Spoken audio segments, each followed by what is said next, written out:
Hello, everybody. Dr. Vasquez here, coming to you live again to continue the conversation on brain damage caused by methylmalonic acid.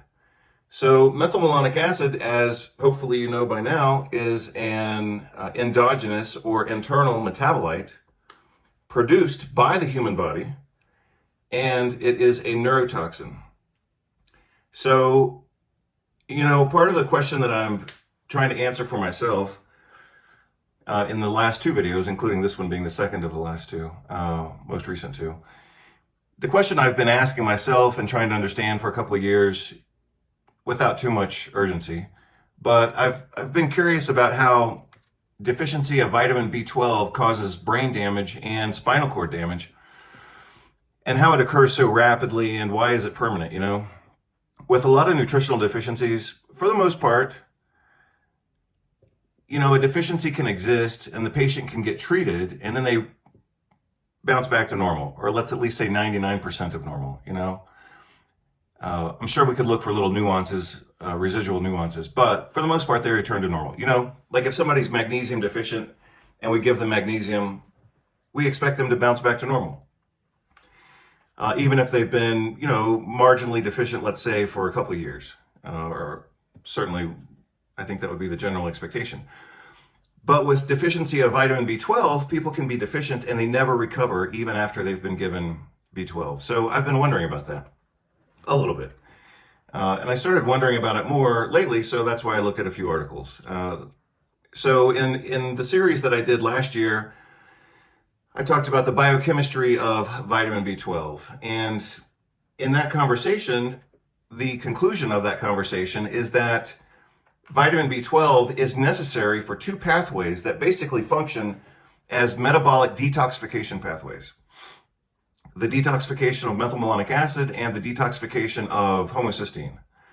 And again, those are metabolites produced within the body, and they're both toxic, especially to the brain, and especially in combination. So eventually I'll talk about the effect that they would have in combination. So again, when people have elevated levels of methylmalonic acid, we typically think of two different causes. One cause is a genetic defect where those people are unable to metabolize methylmalonic acid. They're unable to detoxify it because their enzymes just don't work. Occasionally, those patients benefit from high doses of vitamin B12 to push that enzyme to function better. Even though it's defective, it can still function better sometimes if we use high-dose vitamin therapy, and that's the whole concept behind orthomolecular medicine, or that's 95% of orthomolecular medicine, according to the original Linus Pauling model.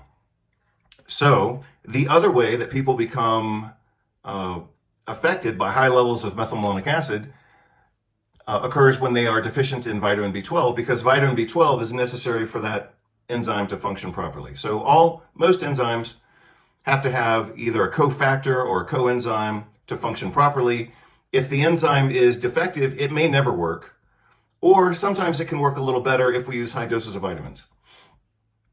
On the other hand, if someone has a perfectly functioning enzyme, but they don't have the cofactors or the coenzymes to make the enzyme work properly and efficiently, it can still work, but it's just slow. But sometimes it's too slow to support life.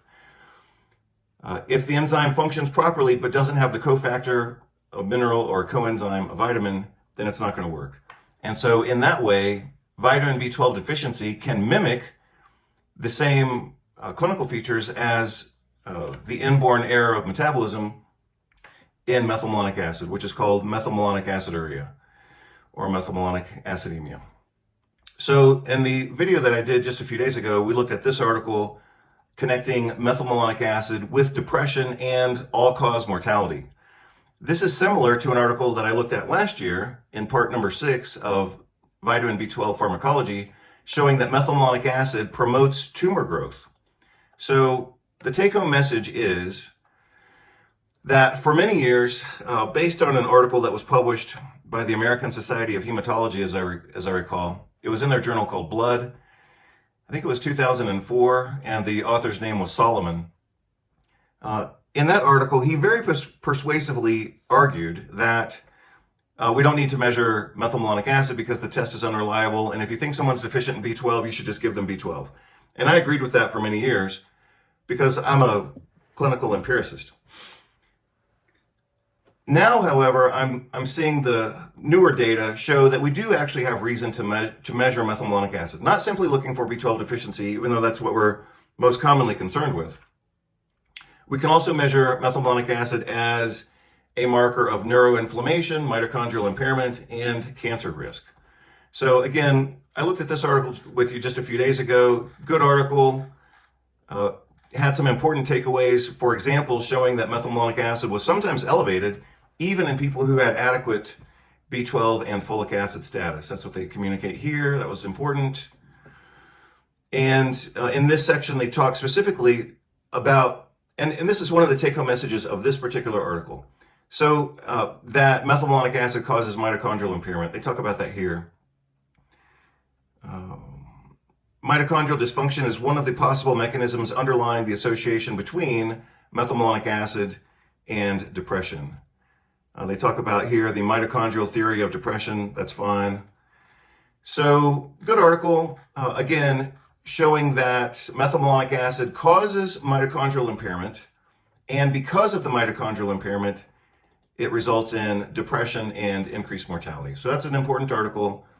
Again, we looked at that in more detail last time. So now we're going to look at a different article showing a completely different mechanism, which is important. And so let's look at this article from Journal of Neuropathology and Experimental Neurology. This was published in March of 2017. Methylmalonic acid, or methylmalonate, same thing, induces inflammatory and apoptotic potential, a link to glial activation and neurological dysfunction. So this is another mechanism on top of mitochondrial impairment caused by MMA. I don't even think they mentioned mitochondria in this article, but the take-home message of this article is that a single exposure to methylmalonic acid causes, if not permanent, then certainly long-standing neuroinflammation. So what they showed here is that among two different populations of glial cells, in this case, most obviously astrocytes and microglia, a single exposure, a single dose of methylmalonic acid caused long-standing activation of both the glia and the astrocytes. Along with that, they saw evidence of free radical damage. Along with that, they saw evidence of increased inflammation within the brain, as you would expect. And I'll talk about the implications of that in just a moment. So let me just pull out, I already gave you kind of the take-home message of this article. Let's pull out a few things that are important. So this was an animal study. They exposed the animals, I believe at 12 hours after birth. They exposed them to a single injection of methylmalonic acid, and then they looked at brain dysfunction several days later, at 21 days and 40 days. So you could reasonably expect that after an exposure to MMA, the animals would recover. But that's exactly the question I've been asking, and the question that I'm answering in this series of videos is that people, and in this case animals, don't recover. The damage is long-standing and can be permanent and can be accumulative. So one of the things that we see with microglial and glial activation is that it's accumulative.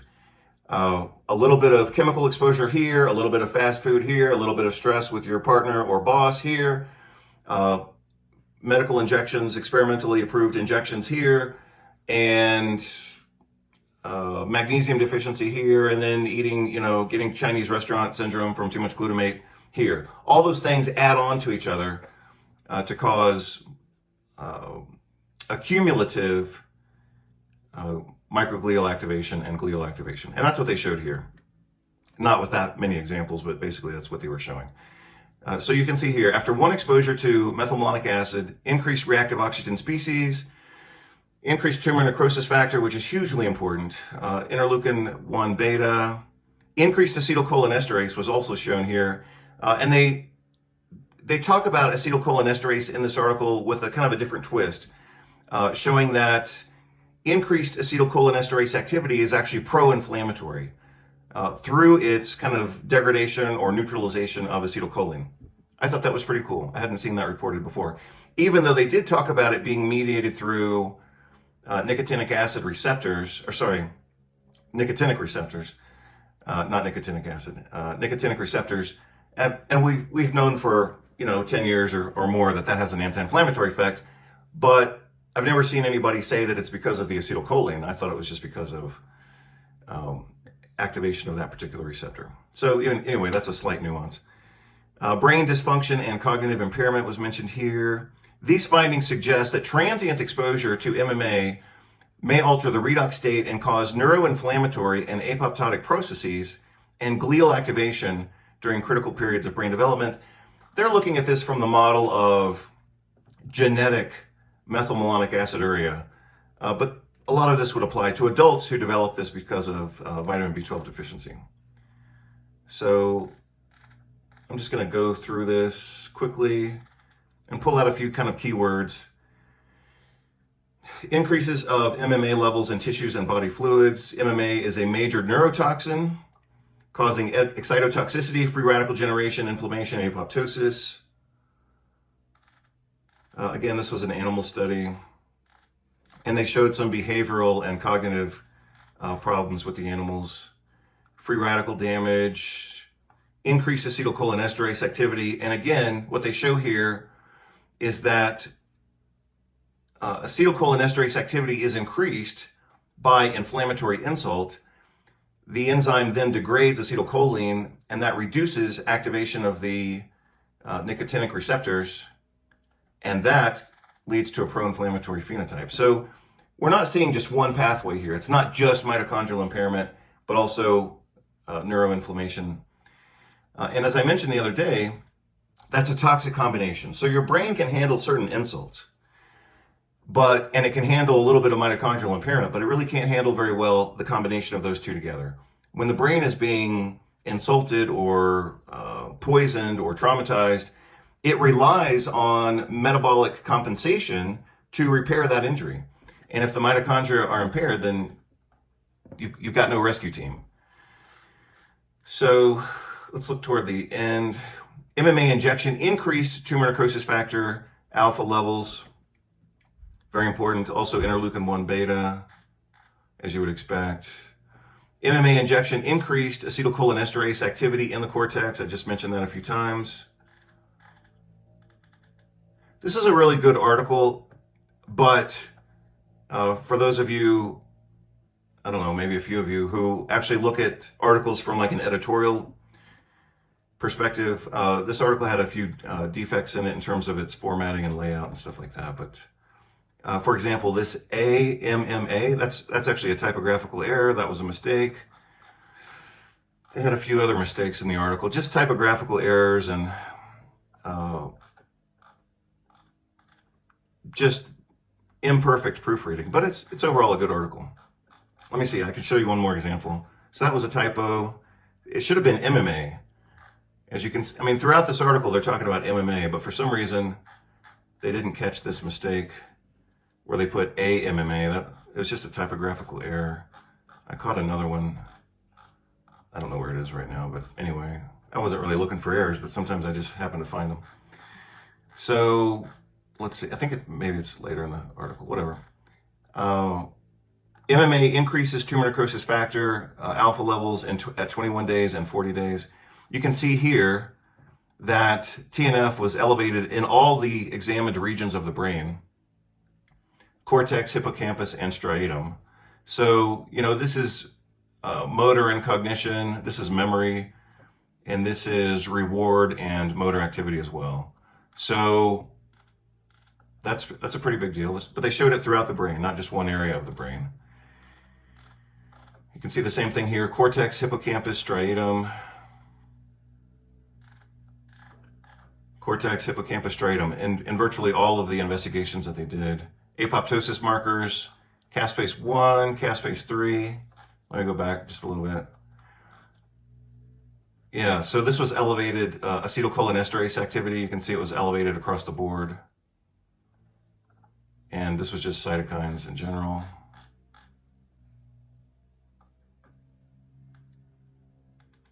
So then they looked for specific markers of microglia activation that you can see here, CD11B, and astrocyte activation. GFAP, that's glial fibrillary acidic protein. That's a marker for astrocyte activation. And they found that elevated as well. This is caspase 8, another kind of death marker, which was elevated across the board. Here again,